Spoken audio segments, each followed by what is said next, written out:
She was 19 years old when she decided she was going to change the world. Not someday. Not eventually. Right now. She dropped out of one of the most prestigious universities on the planet, walked away from a degree that most people would spend their entire lives working toward, and started a company in a garage with nothing but an idea, a voice she had deliberately made deeper so men would take her seriously, and an absolute, unshakable certainty that she had figured out something nobody else had. Her name was Elizabeth Holmes. Her company was called Theranos. And for a decade, she convinced some of the most powerful, most experienced, most sophisticated people in the world that she had invented a machine capable of detecting hundreds of diseases from a single drop of blood. Not a vial, not a syringe, one drop, from a finger prick. Results in minutes.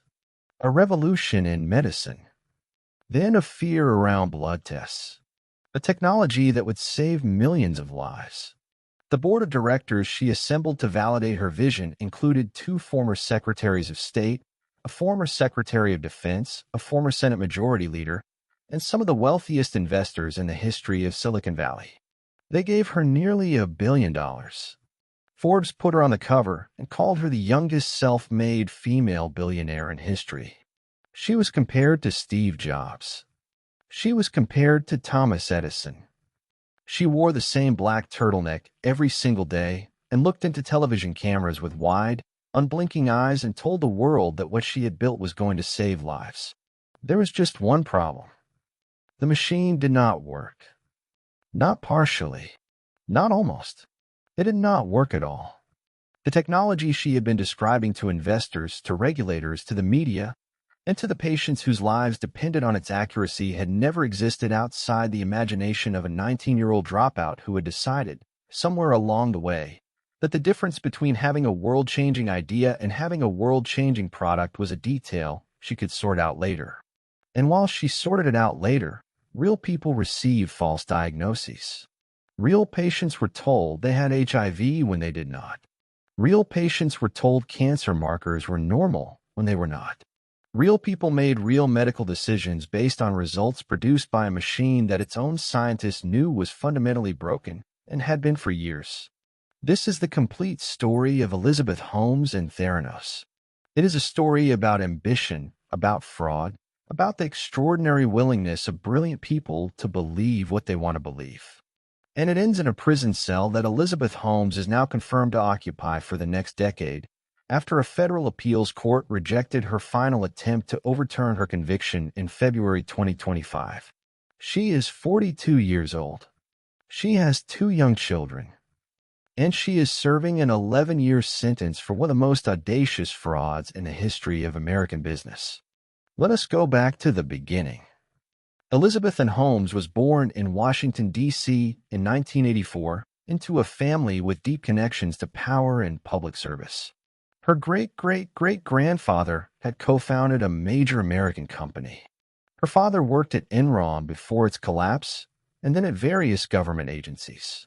Her family moved in circles where ambition was not just accepted but expected. From childhood, Elizabeth was told she was exceptional. She told a relative at age 9 that she wanted to be a billionaire. Not rich. Billionaire. She wanted to be the most powerful person in the world. At Stanford University, she enrolled in chemical engineering and immediately sought out mentors in the medical technology space. She approached Channing Robertson, a respected chemical engineering professor, and convinced him that she had an idea worth taking seriously. Robertson would later become the first member of the Theranos board of directors and one of Holmes' most loyal defenders. He was also, in retrospect, the first in a long line of highly credentialed people who allowed their belief in Elizabeth Holmes to override their obligation to examine what she was actually building. She dropped out of Stanford in 2003. She was 19. She founded Theranos using the tuition money her parents had given her for her second year. She named the company a combination of therapy and diagnosis. She told her parents she was going to revolutionize medicine. The core idea was genuinely compelling. Blood testing is one of the most fundamental tools in modern medicine, but it has always carried significant barriers. Large needles, Multiple vials, long waits for results, significant costs, fear. Holmes believed she could eliminate all of those barriers with a small portable device that required nothing more than a finger prick to draw a tiny amount of blood, which would then be analyzed by the machine and produce comprehensive results within minutes. If it worked, it would have been genuinely transformative. The medical establishment would have been upended. Holmes would have been exactly what she claimed to be. The problem was that the chemistry involved in running hundreds of different diagnostic tests on a tiny diluted blood sample was not a problem that had been left unsolved because nobody had thought of it. It had been left unsolved because it was, by the scientific consensus of virtually every expert who examined it, extraordinarily difficult, possibly impossible with existing technology. The signals from such a small sample were too weak. The tests interfered with each other. The results were unreliable in ways that were not fixable through software updates or iterative engineering. This was not a gap that a brilliant dropout could close with enough vision and enough determination. Holmes was told this repeatedly by scientists she hired, by external experts she consulted, by the chief biochemist of her own company, a man named Ian Gibbons, who spent years trying to tell people inside Theranos that the technology as described could not do what Holmes was telling the world it did. Gibbons died in 2013. He had been subpoenaed to testify in a legal dispute involving the company. The night before he was due to give testimony, he took his own life. He was 67 years old. His widow later said he had been deeply unhappy at Theranos for years, that he had raised his concerns and been ignored, that he had been ground down by the experience of working inside a company that valued its story more than its science. But by 2013, the story was already enormous. Holmes had recruited board members with names that opened every door in Washington and Wall Street. She had signed a deal with Walgreens, the pharmacy giant, to install Theranos testing centers in its stores across America. She had signed a deal with Safeway, the supermarket chain, to do the same. She was in negotiations with the United States military about deploying the technology in combat zones. She had raised hundreds of millions of dollars from investors who had done almost no technical due diligence because the names on the board and the force of Holmes's personal conviction were sufficient assurance. The Walgreens deal is particularly important to understand because it is where the fraud stopped being about investors and started being about patients. When Walgreens partnered with Theranos to install testing centers in its stores, real people began walking in and having their blood tested. They were not investors making a calculated financial bet. They were ordinary patients who needed accurate medical information. They were people checking their cholesterol levels, their thyroid function, their HIV status, their pregnancy hormones. They were people who would take the results home and show them to their doctors and make decisions about their health based on what those results said. And the results were wrong. Often. Significantly. Dangerously. Former employees who later spoke to investigators and journalists described what actually happened when a Theranos sample could not be reliably processed by the company's own device. Rather than flagging the failure, Theranos would often run the sample on a conventional third-party analyzer, a standard commercial machine that any laboratory in the country could have used, and return those results to patients as if they had been produced by the revolutionary Theranos technology. Holmes had spent years telling investors and the public that conventional testing was inferior, expensive, and outdated. Her company was secretly depending on it for a significant portion of the tests it was billing patients for. When the company's own device was used, the results were frequently unreliable. Former laboratory employees described error rates that would have been unacceptable in any regulated medical testing environment. They described being pressured not to flag errors, not to record failures, not to escalate concerns that might reach Holmes or that might find their way into documents that regulators could examine. The culture inside Theranos, described consistently by people who worked there, was one of intense secrecy, fierce loyalty enforcement, and a deep intolerance for any internal voice that questioned the story the company was telling the outside world. Holmes knew. That is the conclusion that emerged from years of investigation, from the testimony of dozens of witnesses, and from the jury that convicted her. She was not a naive founder who had been deceived by her scientists. She was the person who had set the terms under which science at Theranos operated. She was the person who had made the promises, recruited the investors, signed the partnership deals, and managed the narrative. When her chief scientist told her the technology could not do what she said it could, she did not revise what she said it could do. She found ways to keep telling the world the same story while running tests on machines from competitors whose names she had removed from the results. The man at her side throughout all of this was Ramesh Balwani, known as Sunny, who was both her romantic partner and the company's chief operating officer. Their relationship had begun when Holmes was in high school and Balwani was in his 30s, a fact that would become significant during the trial when Holmes's defense team argued that Balwani had controlled and psychologically abused her throughout the years of the fraud. She said she had been a victim of his manipulation, that the decisions she made had been made under his influence, that she had been in a relationship that had damaged her ability to think and act independently. The jury was unconvinced on the patient fraud counts, but found her guilty on the investor fraud counts. They concluded that she had deliberately deceived the people who had funded her company, that she had told them things she knew were false, that she had shown them test results produced by conventional machines and allowed them to believe those results were produced by the Theranos device, that she had allowed them to invest nearly $1 billion in a technology that she knew did not work. The moment everything began to unravel publicly came in October 2015. A journalist named John Carreyrou at the Wall Street Journal had spent months investigating Theranos after being approached by a source inside the medical community who was deeply skeptical of the company's claims. Carreyrou is one of the most tenacious investigative journalists in American business reporting, and what he published in that October 2015 article was not just a skeptical question mark about the technology. It was a documented account of the gap between what Theranos claimed and what it actually did. Holmes responded the way she always responded to challenges. She went on television. She gave interviews. She appeared on CNBC and called the Wall Street Journal story a piece of fiction. She said the allegations were outrageous. She said the company's technology was real and its results were accurate. She said Carreyrou had been deceived by disgruntled former employees. She said it with total conviction, with the wide, unblinking eyes, with a deep voice, with the absolute certainty she had projected her entire career. The regulators were already moving. The Centers for Medicare and Medicaid Services conducted an inspection of the Theranos laboratory in Newark, California, and found failures so serious that it threatened to revoke the company's laboratory certification. The inspection results, which became public in early 2016, described a laboratory operating far outside acceptable standards, with quality control problems serious enough to pose a risk to patient safety.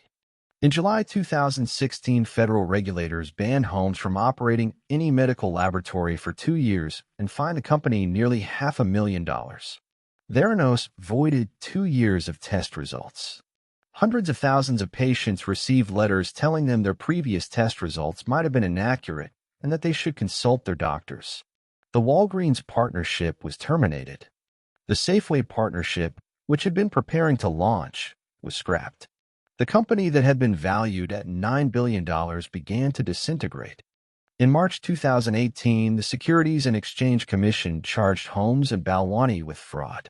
Holmes settled the charges by agreeing to pay a $500,000 fine, give up most of her shares in the company, and accept a 10-year ban from serving as an officer or director of any public company. Then, in June 2018, the Federal Department of Justice moved. Holmes and Balwani were indicted on criminal wire fraud charges. Holmes stepped down as CEO. Theranos shut down entirely later that year. The $9 billion valuation became zero. The billionaire on the Forbes cover had a net worth of nothing. What came next was a 5-year legal process that became one of the most watched corporate fraud trials in American history. 2 things happened in Holmes's personal life during this period that the public followed with enormous attention. First, she married a hotelier named Billy Evans, who supported her publicly throughout the proceedings and with whom she had 2 children while the trial was pending. Second, She mounted a legal defense that made a claim which was simultaneously sympathetic, strategic, and deeply contested. She said Sunny Balwani had abused her, that their relationship had been controlling, manipulative, and psychologically damaging, that she had been living under his influence for so long that she had lost her own independent judgment, that she had been, in some meaningful sense, a victim. This defense put Balwani in a position of being tried separately, which is what ultimately happened. It also asked the jury to see Elizabeth Holmes not as a calculated fraudster, but as a damaged person who had been shaped and constrained by an abusive partner. And it was a defense that divided public opinion sharply. There were people who found it credible, who saw in the age gap at the start of the relationship and the dynamic described by Holmes's witnesses a plausible account of a young woman who had been dominated by an older and more powerful man. And there were people who found it insulting to the intelligence of anyone paying attention, who pointed out that Holmes had been the CEO and the public face of the company, that she had made the promises and managed the narrative and recruited the board members and appeared on the magazine covers, and that Balwani being abusive did not make her innocent of the crimes the evidence showed she had committed. The trial ran from August 2021 through January 2022. Holmes took the stand in her own defense and spoke for several days. She was composed, articulate, and consistent.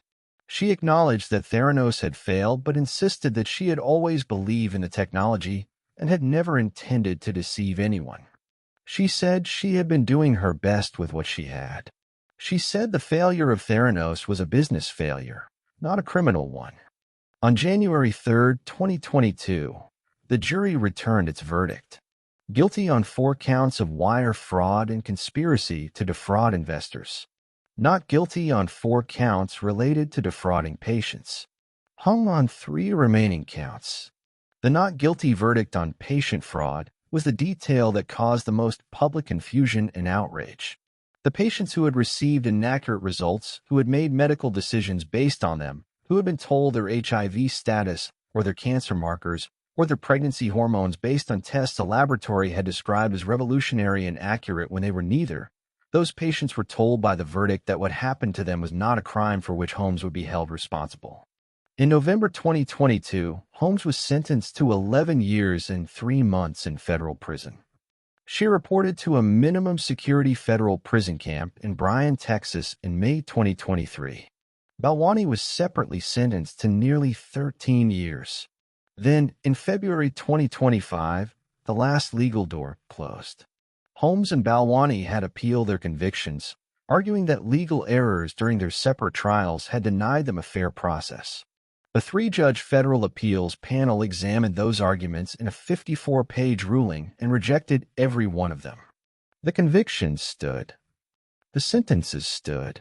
The restitution order, requiring both of them to pay back $452 million to the investors they had defrauded, stood. Elizabeth Holmes will be eligible for release in 2032. She will be 48 years old. Her children will be in primary school. The investors who lost hundreds of millions of dollars have largely moved on in a way that very wealthy people are able to move on from financial losses. Rupert Murdoch lost around $125 million. The Walton family lost around $150 million. Larry Ellison lost around $100 million. These are men and families for whom those losses were painful but not existential. The patients are a different story. Many of them never received public acknowledgement that what happened to them was deliberate. Many of the false results they received were never clinically significant enough to have caused permanent harm. But some were. There are people who made medical decisions based on Theranos results that were wrong, who delayed treatment or started unnecessary treatment, or lived with fear or false reassurance based on numbers produced by a machine that its own creator knew could not be trusted. Those people received settlement letters and form apologies, and the technical legal absolution of a not guilty verdict on patient counts. The broader story that Theranos represents is one that Silicon Valley has never fully reckoned with. The culture that produced Elizabeth Holmes, that celebrated her vision over her evidence, that treated skepticism as a form of disloyalty, that allowed her to sit on stage at industry conferences and describe technology that did not exist while men in their 70s with decades of business experience nodded along. That culture did not disappear when Theranos collapsed. The pressure to project certainty, to move fast, to tell a compelling story about the future before the future actually exists, is built into the foundation of how the technology industry operates and how it is funded. Elizabeth Holmes was not an anomaly. She was an expression of a set of incentives that reward charisma over candor and narrative over evidence.